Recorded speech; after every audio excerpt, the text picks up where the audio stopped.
karena sesungguhnya kami telah sedia membaca, mendengarkan, dan merenungkan firman Tuhan. Di dalam nama Tuhan Yesus Kristus firman yang hidup itu, kami berdoa. Amin. Pembacaan firman Tuhan Kisah Para Rasul pasalnya yang kedua. Kita baca ayat 1 hingga ayatnya yang ke-13. Demikianlah firman Tuhan di bawah judul Pentakosta. Ayat 1. Ketika tiba hari Pentakosta, semua orang percaya berkumpul di satu tempat. Tiba-tiba turunlah dari langit suatu bunyi seperti tiupan angin keras yang memenuhi seluruh rumah di mana mereka duduk, dan tampaklah kepada mereka lidah-lidah seperti nyala api yang bertebaran dan hinggap pada mereka masing-masing. Maka penuhlah mereka dengan Roh Kudus, lalu mereka mulai berkata-kata dalam bahasa-bahasa lain seperti yang diberikan oleh Roh itu kepada mereka untuk mengatakannya. Pada waktu itu di Yerusalem diam orang-orang Yahudi yang saleh dari segala bangsa di bawah kolong langit. Ketika turun bunyi itu, berkerumunlah orang banyak. Mereka bingung karena mereka masing-masing mendengar rasul-rasul itu berkata-kata dalam bahasa mereka sendiri. Mereka semua tercengang-cengang dan heran, lalu berkata, bukankah mereka semua yang berkata-kata itu orang Galilea? Bagaimana mungkin kita masing-masing mendengar mereka berkata-kata dalam bahasa kita sendiri, yaitu bahasa yang kita pakai di negeri asal kita? Kita orang Partia, Media, Elam, penduduk Mesopotamia, Yudea dan Kapadokia, Pontus dan Asia, Frigia dan Pamfilia, Mesir dan daerah-daerah Libya yang berdekatan dengan Kirene, pendatang-pendatang dari Roma, baik orang-orang Yahudi maupun penganut agama Yahudi, orang Kreta dan orang Arab. Kita mendengar mereka berkata-kata dalam bahasa kita sendiri tentang perbuatan-perbuatan besar yang dilakukan Allah. Mereka semuanya tercengang-cengang dan sangat termangu-mangu sambil berkata seorang kepada yang lain, apakah artinya ini? Tetapi orang lain menyindir, mereka sedang mabuk oleh anggur manis. Yang disebut berbahagia adalah kita semua yang membaca firman Tuhan, kita yang merenungkan bagian firman Tuhan ini dan yang terus melakukannya dalam kehidupan kita setiap hari. Shalom. Shalom. Saudara-saudaraku yang terkasih dan diberkati Tuhan, kita bersyukur bersama-sama dalam nuansa sukacita hari ini. Kita ada di hari yang ke-50 setelah kebangkitan Yesus Kristus, dan kita bersyukur Tuhan tuntun dan berkati kehidupan kita dan kita boleh ada saatnya. Ini adalah hari yang ke-50 setelah kebangkitan Kristus dan hari yang ke-10 setelah kenaikan Yesus Kristus kembali ke surga. Ini disebut sebagai hari Pentakosta atau hari ketuangan Roh Kudus, di mana Allah menjanjikan bagi seluruh orang percaya 2000 tahun yang lalu ketika Yesus naik kembali ke surga, kembali kepada tempat di mana dia berasal. Dia menjanjikan penghibur, the second Parakletos, penolong yang kedua yang dijanjikan oleh Allah Bapa, yaitu Roh Kudus. Roh Kudus adalah Allah. Dia adalah Allah Tritunggal, pribadi yang ketiga dari Allah Tritunggal. Dia tidak lebih rendah daripada Allah Bapa, Allah Yesus. Dia tidak lebih tinggi daripada Allah Bapa dan Allah Yesus, Allah Anak. Tetapi dia sama dalam esensi yang sama. Allah Bapa, Allah Anak, Allah Roh Kudus punya tugas yang berbeda-beda, tetapi esensi, kemuliaan, kemahakuasaan dan segala yang dimiliki oleh Allah Tritunggal, Allah Roh Kudus itu sama dengan Allah Bapa dan Allah Anak. Bapak Ibu percaya ada Allah Roh Kudus? Yakin Bapak dan Ibu percaya bahwa hari ini kita diberikan ketuangan Roh Kudus? Sudahkah Bapak dan Ibu penuh dengan Roh Kudus? Penuh dengan Roh Kudus sudah? Istilah kepenuhan Roh Kudus kita pada umumnya orang-orang Protestan, Calvinis, Lutheran dan beberapa aliran-aliran agama Protestan agak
ayat 15 sampai 23. Tetapi hari Pentakosta dalam Perjanjian Baru itu dikenal sebagai hari di mana Yesus, Roh Kudus dicurahkan bagi seluruh para murid pada zaman itu ketika 10 hari setelah kenaikan Yesus Kristus kembali ke surga.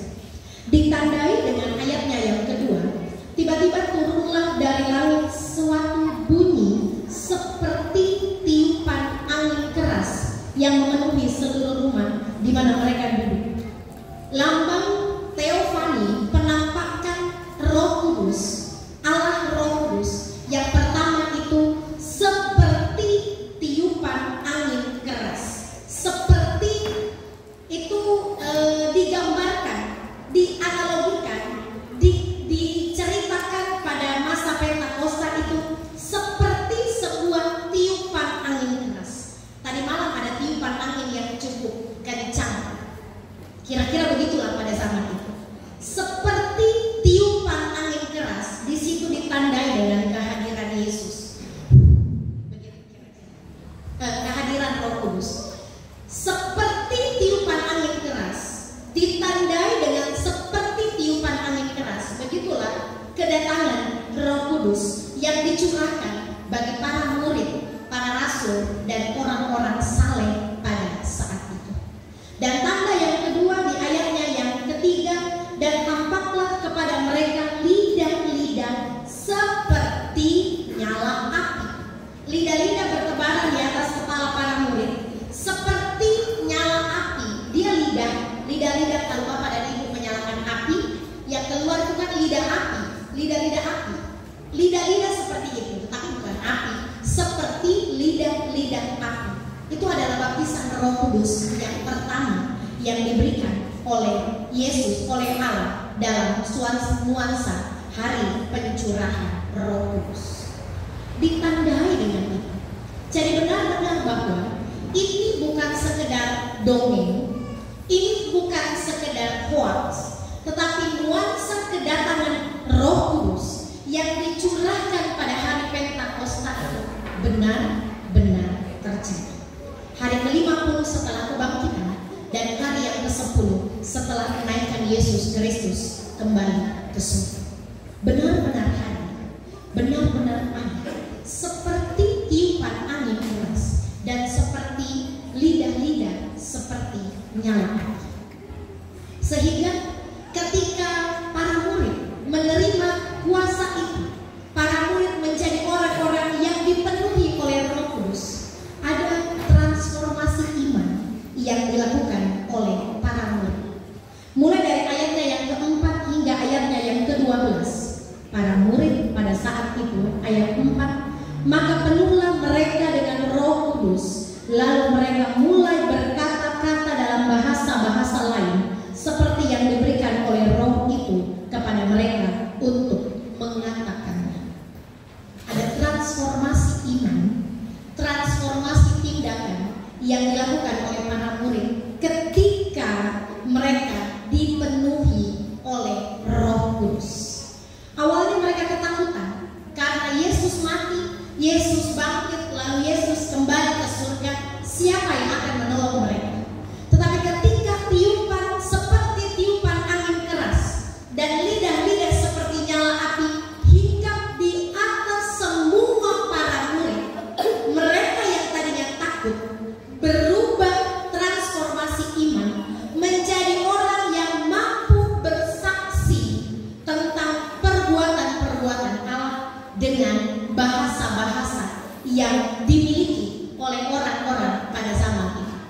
Sehingga di ayatnya yang ke-12, baik orang Yahudi, penganut agama Yahudi, orang-orang Kreta, orang Arab, kita mendengar mereka berkata-kata dalam bahasa kita sendiri tentang perbuatan-perbuatan besar yang dilakukan oleh Allah. Jadi disitulah ada bahasa roh yang dikuasai oleh Roh Kudus, sehingga para murid pada zaman itu mampu berkata-kata, menyatakan perbuatan Allah, bersaksi tentang kebenaran Allah dan segala karya Allah dengan bahasa-bahasa orang-orang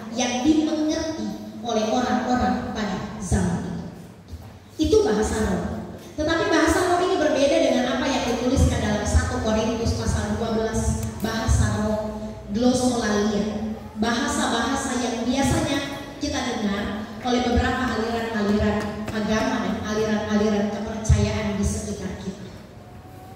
Bahasa roh yang diungkapkan dalam Kisah Para Rasul pasalnya yang kedua, itu bahasa-bahasa yang dimengerti oleh orang-orang saleh yang ada di zaman itu. Mereka bicara dengan bahasa Arab, mereka bicara dengan bahasa Mesopotamia, mereka bicara dengan bahasa Kreta, mereka bicara dengan bahasa Yahudi, mereka bicara dengan bahasa-bahasa yang dimengerti oleh para murid, oleh orang-orang saleh pada zaman itu.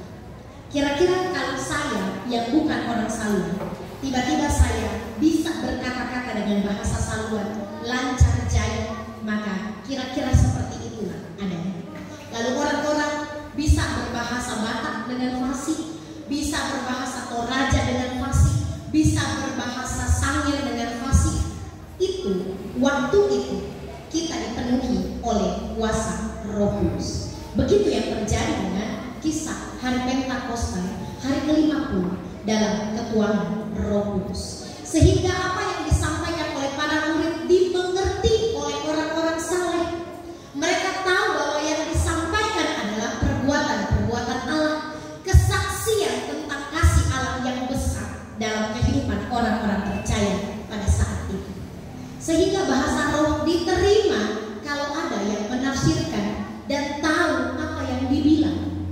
Tapi selama bahasa roh tidak dimengerti, tidak ditafsirkan, tidak dipahami oleh kita para pendengar, maka itu bisa bagi saya ya, tetapi terserah dalam pandangan dan pendapat Bapak Ibu sekalian. Saya kurang setuju dengan bahasa roh yang tidak dimengerti dan tidak dapat ditafsirkan. Bapak dan Ibu termasuk orang yang menerima bahasa roh, percaya dan mengerti, mengimani bahasa roh, atau alergi dengan bahasa roh, menerima bahasa roh, alergi, tidak. Bahasa roh itu adalah bahasa Allah, dan Allah mengerti semua bahasa, dan kita pun percaya dengan bahasa. Hanya perlu kita imani, perlu ditafsirkan, dan perlu dijelaskan dengan baik makna, arti dari ungkapan-ungkapan bahasa roh yang disampaikan oleh orang-orang yang ada di sini. Tetapi bukan persoalan bahasa rohnya yang akan kita bahas hari ini, tetapi sikap para murid pada saat itu. Tadinya mereka takut, tetapi mereka mampu bersaksi tentang perbuatan-perbuatan Allah yang besar. Mereka dikuasai oleh Roh Kudus dan mereka mampu berkata-kata, bersaksi tentang perbuatan-perbuatan Allah yang besar atas kehidupan mereka bersama dengan Yesus pada saat itu. Sehingga nuansa hari Pentakosta harusnya mentransformasi kita sebagai orang-orang yang rindu dipenuhi oleh Roh Kudus. Kita mampu bersaksi tentang Kristus. Kita mampu mewartakan kasih Tuhan bagi seluruh dunia. Kita mampu menjadi alat kesaksian bagi seluruh dunia, menyatakan bahwa Kristus benar-benar hadir, menguasai saya dan saudara. Kita harus berani bersaksi. Orang-orang yang dipenuhi Roh Kudus harus berani bersaksi. Bapak dan Ibu mau dipenuhi oleh Roh Kudus? Mau nggak bersaksi tentang kebenaran kasih Tuhan? Mau. Lewat apa? Perbuatan, perkataan, tindakan kita. Kita jadi Alkitab yang terbuka. Alkitab bilang kasihilah sesama manusia seperti dirimu sendiri. Maka ketika kita berani melakukan itu, menjadi Alkitab terbuka, maka kita sementara menjadi saksi-saksi Kristus. Kalau Bapak dan Ibu mau dihormati, hormati dulu orang. Kalau Bapak dan Ibu mau dihargai, hargai dulu orang. Kalau Bapak dan Ibu mau dilayani, layani dulu orang. Itu makna dari kita menjadi saksi-saksi Kristus dimanapun kita pergi dan berada. Transformasi iman. Kalau Bapak dan Ibu dipenuhi oleh Roh Kudus, tandanya adalah kita berubah dari cara hidup kita yang lama yang tidak berkenan kepada Tuhan. Kita menjadi orang-orang baru yang dipenuhi oleh Roh Kudus. Kita dapat bersaksi tentang kebenaran Tuhan, tentang perbuatan-perbuatan Allah yang besar, dan kehidupan kita terus dituntun dalam kasih dan kemurahan Allah. Yang kedua, hidup dipenuhi oleh kuasa Roh Kudus itu. Artinya, bukan seperti kita mengisi gelas lalu langsung penuh dengan air, tetapi kepenuhan Roh Kudus artinya Roh Kudus menguasai cara kita berpikir. Roh Kudus menguasai cara kita bertindak. Roh Kudus menguasai cara kita bersikap. Roh Kudus menguasai cara kita berkata-kata. Roh Kudus menguasai cara kita memperlakukan orang lain. Ketika kita dipenuhi oleh kuasa Roh Kudus, maka kehidupan kita dikuasai oleh kepentingan Roh Kudus, bukan kepentingan pribadi. Sehingga yang tercatat dalam petunjuk hidup yang baru, Galatia pasalnya yang kelima, ayat 16 hingga ayatnya yang ke-17, terpampang dengan nyata dan dengan benar perbedaan orang-orang yang dipimpin oleh Roh Kudus dan orang-orang yang dipimpin bukan oleh Roh Kudus. Galatia pasalnya yang ke-6 ayatnya yang ke-19. Perbuatan daging telah nyata, yaitu percabulan, kecemaran, hawa nafsu, penyembahan berhala, sihir, perseteruan, perselisihan, iri hati, amarah, kepentingan diri sendiri, percideraan, roh pemecah, kedengkian, kemabukan, pesta pora, dan lain sebagainya. Kira-kira ada yang masih melakukan hal-hal ini? Ekspresi muka menentukan. Saya lihat dari kita, yang senyum-senyum mungkin bagian dari orang-orang yang melakukan. Ingat di ayatnya yang ke-21 bagian akhir, barang siapa melakukan hal-hal demikian, ia tidak akan mendapat bagian dalam kerajaan Allah. Siap? Yakin kalau masih masuk surga? Masih melakukan perbuatan daging? Tidak akan mendapat bagian loh dalam kerajaan Allah. Jangan. Percabulan, kecemaran, hawa nafsu, penyembahan berhala, sihir, perseteruan, perselisihan, iri hati, amarah, kepentingan diri sendiri, percideraan, roh pemecah, kedengkian, kemabukan, pesta pora, dan lain sebagainya. Lain sebagainya itu banyak loh. Tidak bisa terdaftar dan tidak bisa di-list oleh Alkitab. Kalau Bapak dan Ibu masih melakukan hal-hal ini, maka minta maaf, dari tempat ini saya sampaikan, Bapak dan Ibu belum dipenuhi oleh Roh Kudus. Tidak ada tempat di hati kita kalau kita diisi dengan perseteruan. Tidak ada tempat di hati kita untuk Roh Kudus kalau kita diisi oleh kepentingan diri sendiri. Tidak ada tempat bagi Roh Kudus untuk menguasai hati kita kalau kita diisi dengan perselisihan. Tidak ada tempat bagi Roh Kudus di hati kita kalau kita mengisinya dengan amarah, perselisihan, hawa nafsu, kepentingan diri sendiri, percideraan, percabulan, dan lain sebagainya. Maka kita harus tinggalkan itu, buka baju yang lama, lalu kenakan kuasa Roh Kudus, sehingga kita punya tempat di kerajaan Allah yang kekal. Kalau Bapak dan Ibu masih melakukan perbuatan-perbuatan ini dan lain sebagainya, Bapak dan Ibu belum dipenuhi oleh Roh Kudus.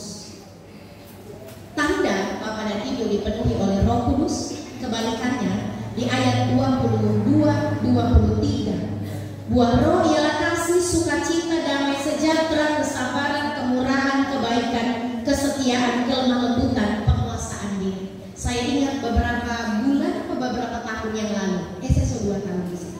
Saya tanya kepada Bapak dan Ibu, adakah yang punya 9-9-nya?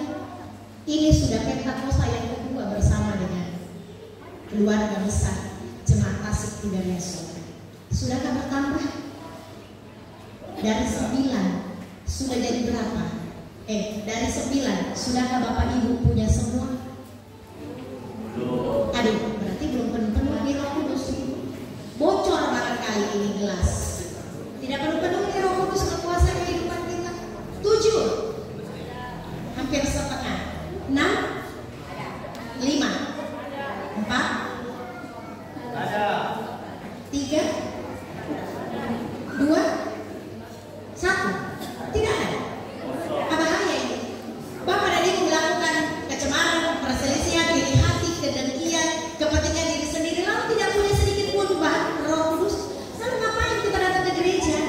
Pulang bertobat dulu, baru datang lagi ke tempat ini. Maaf, dari tempat ini Bapak dan Ibu belum dipenuhi oleh Roh Kudus. Buka hati kita. Roh Kudus itu bisa terundang.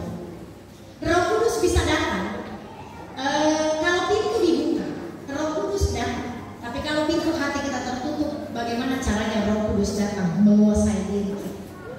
Sehingga buka hati kita, minta Roh Kudus menguasai kehidupan kita. Maka buktinya adalah kita pasti penuh kasih, kita pasti penuh dengan kemurahan, kita pasti penuh dengan kelemah lembutan, kita pasti penuh dengan penguasaan diri, kita pasti penuh dengan kesabaran, kita pasti penuh dengan kesetiaan, kita pasti penuh dengan hikmat untuk berbuat yang terbaik demi kepentingan Roh Kudus. Undang Roh Kudus di hati kita. Minta Roh Kudus menguasai kehidupan kita. Berdoa kepada Tuhan. Buka hati kita. Persilakan Roh Kudus menguasai kehidupan kita.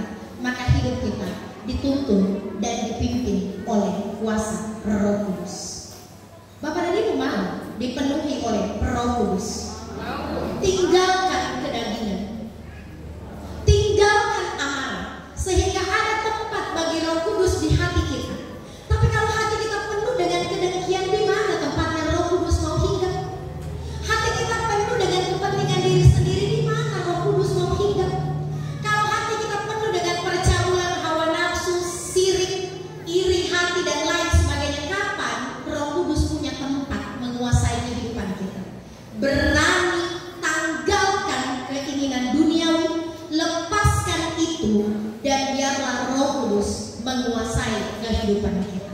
Harus ada transformasi iman sehingga Roh Kudus benar-benar mendapat tempat di hati kita. Mari hidup dalam kepenuhan Roh Kudus. Penuhilah hidup kita dalam kehendak dan kepentingan Roh Kudus, sehingga kita dipenuhi dengan kuasa Roh Kudus dan kehidupan kita memancarkan terang kemuliaan Allah. Tidak usah melihat orang, oh dia yang tidak penuh, oh Ngana tidak penuh, oh Ngana. Coba berkaca dalam diri sendiri. Sudahkah saya penuh dengan Roh Kudus? Perbaiki dulu hati kita, baru kita memandang orang lain. Perbaiki dulu pribadi kita, baru kita mentransformasi orang lain. Kita tidak akan bisa mentransformasi keluarga kita kalau hati kita pun penuh bukan dengan Roh Kudus. Kita tidak bisa mentransformasi jemaat kalau majelis jemaat pun belum penuh dengan Roh Kudus. Majelis jemaat sudah penuh dengan Roh Kudus. Puji Tuhan. Jemaat sudah penuh dengan Roh Kudus. Ini terbalik. Nanti jemaat yang akan menguasai Bapak, Ibu majelis dan pendeta. Sebelum kita pergi memberitakan kasih Tuhan, mewartakan firman Tuhan, perbaiki dulu cara kita menerima Roh Kudus, sehingga benar-benar Roh Kudus tertuang dan penuh memenuhi dan menguasai kehidupan kita. Selamat hari kepenuhan Roh Kudus. Biarlah Roh Kudus terus berkarya dan kehidupan kita ditransformasi ke arah yang positif. Tuhan memberkati kita semua dengan